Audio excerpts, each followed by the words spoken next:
êtes-vous là? Ouais, on va changer d'entrée, puis on va pouvoir y retourner.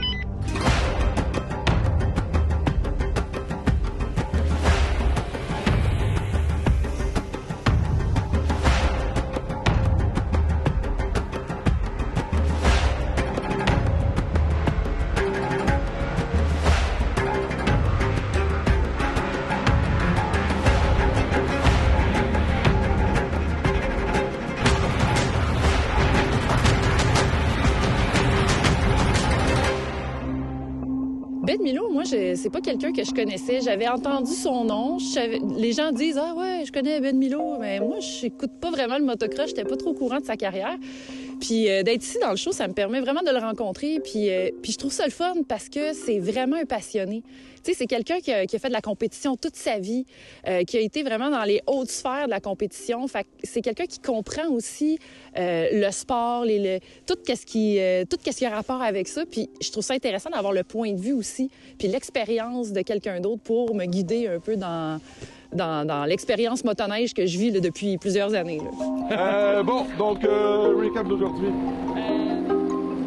Ben, toi, tu viens du monde de la moto, puis j'imagine que tu te rends compte à quel point c'est deux mondes totalement différents, mais avec beaucoup de ressemblances. Ouais. Pour ceux qui te connaissent pas, parce que toi, dans le cadre de l'émission, tu invites plein de gens, évidemment. Tu as plein d'invités, mais personne parle vraiment de qui est Ben Milo. Parce que moi, je te connaissais de nom, mais je savais pas trop ce que tu faisais. Ouais. Puis, tu sais, en fait, t'es un champion de motocross. T'as fait ça pendant des années, depuis que t'as, 10, 11 ans. Ben oui. Raconte-moi un peu ta carrière. Ben, la moto, c'est ma vie, littéralement, parce que j'ai été assez chanceux que j'ai eu quand même une carrière assez longue, là, tu sais, professionnelle, je te dirais d'une 15aine d'années environ, quand même. Puis, ça a été dans tous les sens, là, tu sais, j'en ai fait au Québec, j'ai fait des plus petits événements que tu peux pas imaginer aux plus gros événements planétaires. J'ai participé à tout ça, tu sais. Ben, tu me parlais de la Chine aussi, là, oui. parce qu'on a discuté un peu avant l'entrevue. Tu me parlais de la Chine, de plein de voyages que tu as fait. Tu as eu la chance d'habiter dans d'autres pays quand même assez longtemps pour faire ta passion, en fait. Là. Ben oui, c'est ça exactement. Fait que ça m'a amené à voyager. Mon sport m'a amené à découvrir d'autres horizons, d'autres cultures. Fait que ça a vraiment été enrichissant. Puis, tu sais, ça a été vraiment l'université de la vie pour moi, là. Fait que c'est vraiment enrichissant tout ça. Puis, ça m'a amené à animer, l'émission motosport.tv l'été. Puis là, évidemment, la motoneige l'hiver. Et là, c'est le fun parce que, évidemment, je prends moins de risques qu'avant. J'ai donné du côté t'as extrême. des enfants aussi, là? J'ai des enfants, bien des fractures à mon actif. T'as plus grand-chose à casser, là, c'est ça? Exactement. Donc là, je m'amuse vraiment parce que l'été, on fait beaucoup de moto-aventure. Là, ça, c'est double usage. Fait qu'on est autant sur la route, dans des sentiers de terre, évidemment, des chemins de gravelle, des trucs comme ça.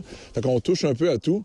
Puis l'hiver, c'est la motoneige. Fait que c'est encore là, c'est soit en sentier, soit hors piste, dans les chic-chocs, au Mont-Valin, des trucs comme ça. C'est rafraîchissant, en fait, de recommencer peut-être un autre sport puis de ne pas le faire dans une pression comme type de compétition. C'est juste comme du plaisir, rencontrer des gens, avoir le sentiment d'appartenance, découvrir des nouveaux moyens de transport. Puis là, tu sais, tu fais du hors-piste un peu. Oui. T'es un peu comme moi, là. T'es un petit nouveau en hors-piste. Oui. Ce qui est le fun, c'est qu'à chaque fois que j'en fais, j'apprends des nouveaux trucs. Oui. Quoi faire, quoi pas faire. Puis là, c'est le fun. Tu développes une nouvelle discipline.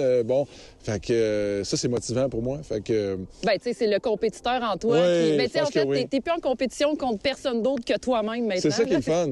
C'est juste de s'améliorer, finalement. Puis il n'y a pas justement l'espèce de comparaison de compétition entre tel ou tel pilote. C'est vraiment, essayons d'être meilleurs à chaque fois que j'embarque sur une motoneige, surtout en hors-piste. Fait que c'est que du gros fun. Ah, ça, moi, je suis contente d'entendre ça. D'ailleurs, gros fun, belle région. Là, derrière, on le voit, le paysage. Là, la motoneige, ici, ils connaissent ça. Là, comment c'est beau. C'est vraiment beau. Puis c'est une première fois pour moi à Rivière-du-Loup en motoneige. Évidemment, on passe par Rivière-du-Loup quand on s'en va dans l'Est et tout ça. C'est une place que je connais quand même bien, mais de le faire en motoneige comme ça me permet de redécouvrir le coin d'une autre façon, comme ce qu'on a en arrière de nous. Tu sais, quand on passe sur la 132, on ne voit pas nécessairement ce point de vue-là. Donc là, c'est le fun d'avoir ça. En plus de rencontrer des gens, des locaux qui font de la motoneige. Oui, rencontrer le président du club, les aventuriers, O'Neill, et son ami qui s'appelle André. Deux gars qui ont été bien impliqués dans leur communauté. Puis, tu sais, depuis plusieurs années. Là. Ils ont organisé des événements, ils ont participé à l'économie locale pendant des années, puis ils sont encore bénévoles. C'est le fun de voir que les gens s'impliquent beaucoup ici. Là. On parlait de passion. Oui. Ça, c'est des vrais mardis.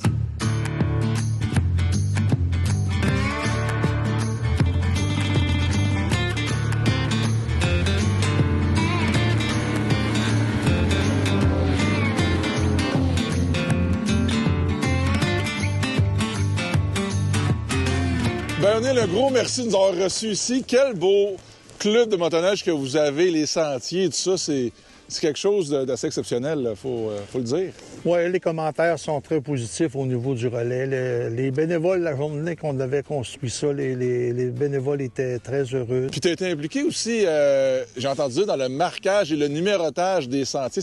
C'est quelque chose que j'avais même pas réalisé. C'est au niveau de Sentiers Trans-Québec. Tous les sentiers régionaux commencent par la 3. Oui. C'est tous des 383, 363, puis ça commence toujours par 3. Et est-ce que c'est vrai que c'est la porte d'entrée, finalement, pour tout ce qui est l'Est du Québec, la Gaspésie, etc.? Vraiment, Rivière-du-Loup, c'est un peu le hub pour le départ de ce... On appelle ça la porte de l'Est. C'est ça qui débute là, la région pour la Gaspésie. On se concentre sur le tourisme. Oui. Sur le tourisme et les membres.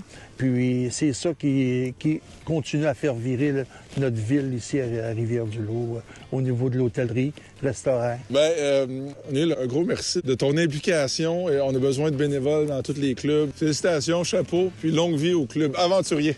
Merci beaucoup. Merci à vous. Quelle journée, ça a été ma découverte quand même. Rivière-du-Loup, belle place. C'est vraiment beau. Oui. Les paysages avec le fleuve, la Oui. glace, la neige, les montagnes. Puis beaucoup de motoneigistes qu'il y avait dans le coin là-bas. Puis en plus, on a vu quelque chose d'assez spécial. Ouais. On part à rire parce que c'est assez cocasse quand même. Là. Ben, ça s'est bien terminé. Là. Oui. Mais bon, mettons qu'on a testé nos limites avec... Comment ça s'appelle, un snow dog? Snow Dog, c'était bien le fun. Fait que c'était une belle journée. Oui, vraiment, vraiment.